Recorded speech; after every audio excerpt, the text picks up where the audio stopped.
আগের পর্বে আপনারা স্বামীনারায়ণ মন্দির ঘোরবার পর্বটি দেখে নিয়েছেন। এই দিন আমরা স্বামীনারায়ণ মন্দির চত্বরে ভোগ প্রসাদ খাওয়ার আগে আয়ুর্বেদিক দপ্তরটিও দেখে নিয়েছিলাম।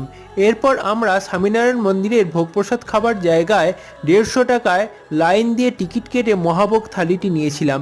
এই মহাভোগ থালিতে বিভিন্ন রকমের পদ ছিল, তার মধ্যে উল্লেখযোগ্য ছিল মহাভোগ থালির মধ্যে ভাত বা অন্নভোগ, ডাল এবং মটরশুঁটি দিয়ে একটি সুন্দর সবজির তরকারি, আর তার সঙ্গে ছিল আলু সবজির একটি তরকারি, আর ছিল এখানে ধোকলা এবং ঘিয়ে ভাজা 4টি পরোটা, স্যালাড, লাড্ডু আর দইয়ের ছাঁচ, এবং তার সঙ্গে ছিল আচার বা চাটনি।